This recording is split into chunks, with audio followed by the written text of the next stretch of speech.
Gus Ron tadi sudah menjelaskan kepada kita semua, mungkin ada yang sudah paham dan mungkin juga ada yang belum paham. Pengajian malam hari ini hampir dengan sama kemarin, yaitu menuju ma'rifat kepada Allah Subhanahu wa taala. Bapak Ibu sekalian yang kami hormati, bahwa perjalanan spiritual untuk menuju ma'rifat kepada Allah Subhanahu wa taala, saya rasa itu tidak gampang. Karena itu kita akan mencapai puncak. Ibarat kalau kita mau naik gunung, tentu ada halangan, rintangan, dan godaan. Demikian juga kalau anak sekolah mau naik kelas, mau tingkat, juga harus melalui ujian. Kita semuanya keingin bertemu kepada Allah pada puncak yang tertinggi. Apabila tadi sudah diterangkan Gus Ron, bahwa apabila dalam rohani kita masih terdapat kekotoran jiwa atau rohani, masih ada penyakit rohani, maka itu rasanya tidak mungkin kita bisa bertemu kepada Allah Subhanahu wa taala. Kami menambahkan, Gus, apabila yang masuk itu melalui jasad kita itu barang yang haram, barang yang subhat, baik itu makanan maupun minuman, saya rasa itu juga sebagai penghalang untuk kita bisa bertemu kepada Allah Subhanahu wa taala. Pertanyaannya, Pak Gus, apakah ada syarat-syarat untuk beruzlah kepada Allah Subhanahu wa taala agar uzlah kita itu lebih gampang bisa bertemu kepada Allah Subhanahu wa taala? Demikian, terima kasih. Wassalamualaikum warahmatullahi wabarakatuh. Waalaikumsalam warahmatullahi wabarakatuh. Apakah ada syarat-syarat ketika kita uzlah supaya di situ bisa sampai pada makom makrifat atau bertemu Allah? Ada. Nanti kita masuk di bab yang keempat tentang masalah uzlah, khalwat atau bertapa. Sekaligus di situ ada pembahasan cara khalwat atau uzlah khusus itu bagaimana, nanti kita akan jelas terangkan lebih jelas lagi ketika saat sudah sampai bab 4. Yang jelas pada saat ini proses awal syaratnya kita harus paham terlebih dulu tentang bagaimana cara hati melakukan nafi isbat. Berarti harus ditaklim muta'alimkan, harus dibimtek, harus diajarkan untuk belajar memahami tentang ilmu itu. Itu syarat pertama sudah. Ini saya rasa yang hadir khususnya ataupun di medsos, saya kira sudah lebih daripada cukup terkait masalah ilmu. Selanjutnya wajib jenengan nanti melaksanakan khalwat, yang khusus di dalam khalwat itu menjelaskan bagaimana khalwat secara am di tempat ramai atau khalwat secara khos di tempat yang sunyi. Bab 4 nanti kita kupas habis. Nanti juga ada sesuatu sebelum khalwat yang harus kita lakukan. Yang jelas ini nanti di bab 4 itu, Pak, ya. Saya akan dibuka di bab 4 nomor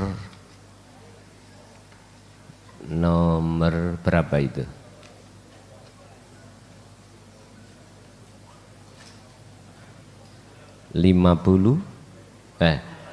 ...29 sebagai penutup sekaligus beat sekaligus nyalakno mercon. Ngoten lho, hati double telu. Sebagai penutup, sebagai baiat, sebagai ngunekno mercon. Wis.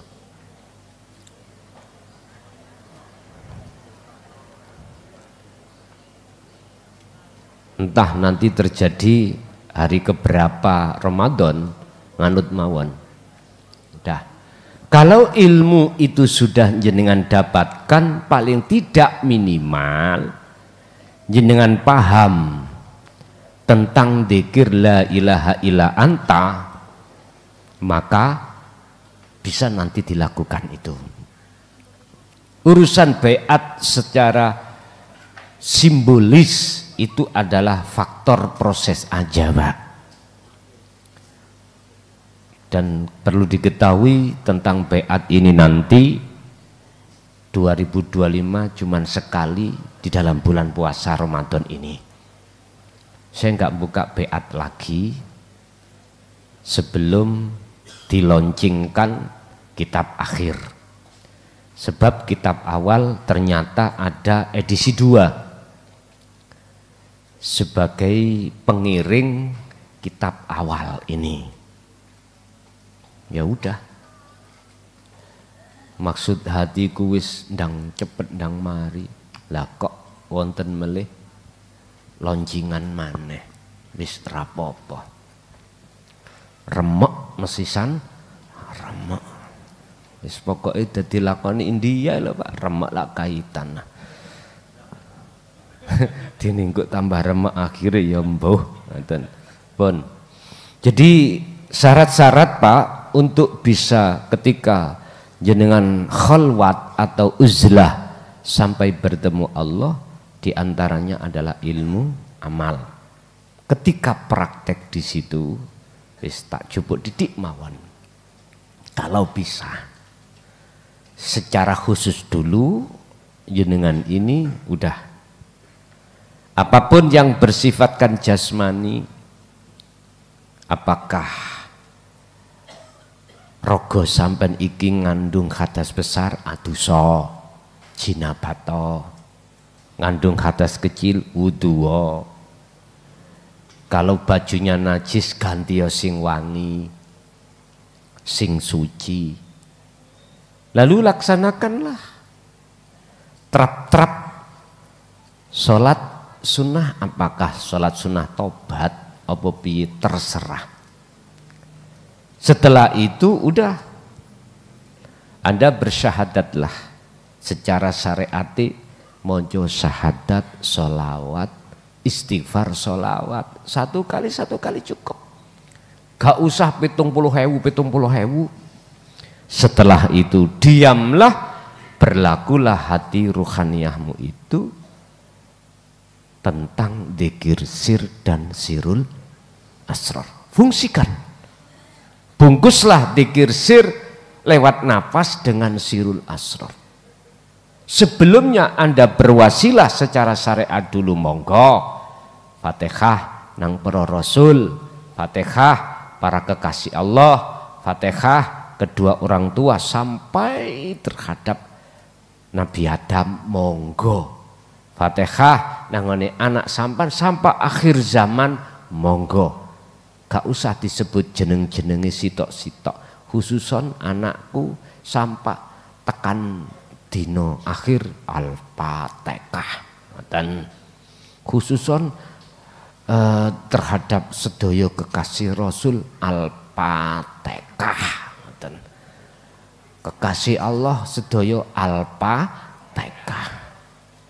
Amin. Terus nyok ojo mandek alpat, ngono aja. Nek sing teko alpat ngono. Terus langsung dzikir kuwi mau. sampai dalam waktu yang tidak bisa ditentukan berapa menit, berapa jam. Lah di saat itu tolong ketika dikir sir kau bungkus dikir sirul asra, langsung aja buangen ke aquamu sing dikir. Ini ku karepe kan ben cepet, nak ngoten. Ben cepet iku carane mudahe jenengan ketika suluk uzlah khalwat bisa wusul pada Allah. Ngomong gampang, ya lakenono kok. Lakonono baru jenengan engko saya suwe ya saya akan jadi mudah. Ngoten. Pun lanjut.